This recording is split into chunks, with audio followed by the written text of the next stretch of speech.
1701 में कलोड़ा ख़ानदान ने सिंध पर हुकूमत का आगाज़ किया और 1783 तक सिंध पर इन्होंने हुकूमत की। और कलोड़ा दौर ही वो दौर था जिसे सिंध की तारीख़ का सुनहरा दौर कहा जाता है। और इस ख़ानदान के सबसे मजबूत बादशाह ग़ुलाम शाह कल्होड़ो का मज़ार हैदराबाद के सेंट्रल जेल के पास कलोड़ा कॉलोनी में मौजूद है, जहाँ पर इस वक्त हम आए हुए हैं। ग़ुलाम शाह कल्होड़ो वो बंदा था जिसने सिंध पर तरक्की के दरवाजे खोले थे।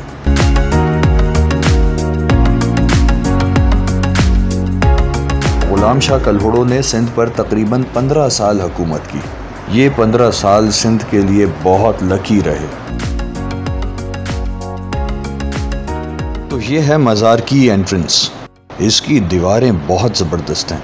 इन दीवारों से मज़ार वाली फीलिंग तो किसी सूरत नहीं आती, बल्कि ऐसा लगता है हम शायद किसी महल में जा रहे हैं।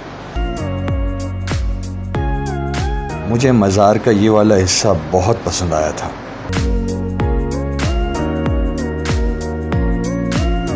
ग़ुलाम शाह कल्होड़ो के मज़ार के अहाते में उनकी कब्र के अलावा और भी बहुत सारी कब्रें हैं। अक्सर कब्रों के ऊपर ना कोई नाम लिखा हुआ है, ना लिखा हुआ है वो कब मरे, कब पैदा हुए, वो कौन लोग थे। लेकिन इस वक्त ये मज़ार है एंडाउमेंट फ़ंड ट्रस्ट के अंडर में, और उस ट्रस्ट के एक मुलाजिम के मुताबिक जिसकी ड्यूटी यहाँ पर है, ये वाली जो कब्रें हैं, ये कब्रें हैं ग़ुलाम शाह कल्होड़ो के खुलफ़ा की, खलीफ़ों की। और ये जो बरियल चैम्बर है, इसके अंदर जो कब्रें मौजूद हैं वो ग़ुलाम शाह कल्होड़ो के घर की औरतों की हैं, जिन्हें आम तौर पर बीबियों की कब्रें कहा जाता है। अब ये जो वीडियोज़ इस वक्त आप देख रहे हैं, ये मज़ार के अंदर की वीडियोज़ हैं। अभी क्योंकि रेनोवेशन का काम कंप्लीट नहीं हुआ है, इस वजह से ये सारी शटरिंग का सामान यहाँ पर अभी भी लगा हुआ है। और ग़ुलाम शाह कल्होड़ो के कब्र के बराबर में ये जो छोटी सी कब्र आपको दिख रही है, ये उनके पोते फजल अली की है। कल्होड़ा ख़ानदान को अब्बासी ख़ानदान भी कहा जाता है।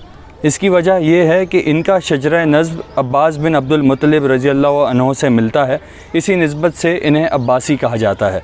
एक और इंटरेस्टिंग बात यह है कि जितने भी कल्होड़ा बादशाह गुज़रे, उन्होंने अपने लिए हुक्मरान या बादशाह जैसे टाइटल्स को अवॉइड किया और ये लोग ख़ुद को फ़कीर कहलवाते थे।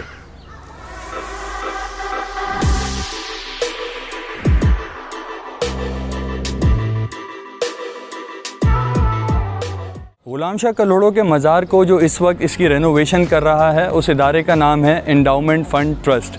इस इदारे के मुताबिक दिसंबर 2019 में इस काम को कंप्लीट हो जाना था।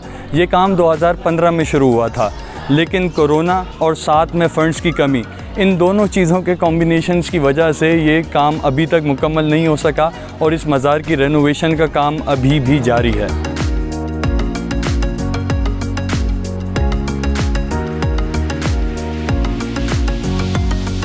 मशहूर कॉमरेड हैदर बख्श जतोई, जिन्हें बाबाए सिंध भी कहा जाता है, उनकी और उनकी अहलिया की कब्र भी ग़ुलाम शाह कल्होड़ो के मज़ार के इस अहाते में ही मौजूद है।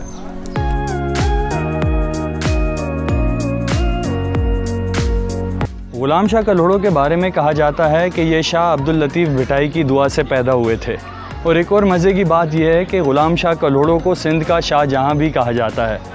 उसकी वजह यह है कि हैदराबाद और सिंध में मौजूद इस वक्त जितनी भी मशहूर बिल्डिंग्स हैं, पक्का किला हैदराबाद का, कच्चा किला हैदराबाद का शाही बाज़ार और शाह अब्दुल लतीफ़ भिटाई की दरगाह, ये तमाम चीज़ें ग़ुलाम शाह कल्होड़ो के दौर में ही बनी थीं।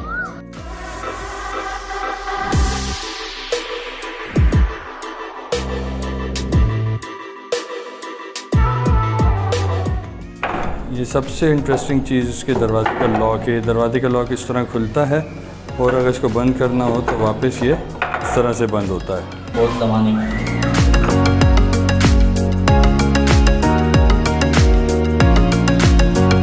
ये था ग़ुलाम शाह कल्होड़ो का मज़ार। लेकिन अगर आप सिंध के अंदर किसी भी जगह पे घूमने आ रहे हैं, चाहे वो सिंध का कोई सा भी लैंडमार्क हो, चाहे वो कोई पिकनिक प्लेस हो, कभी भी गर्मी में आने की गलती बिल्कुल मत कीजिएगा। बेहतर यह है कि सिंध में आप कोई भी जगह घूमने आएँ तो कम अज़ कम भी अक्टूबर में या नवंबर में आएँ। उससे पहले यहाँ पर आने की गलती बिल्कुल मत करें।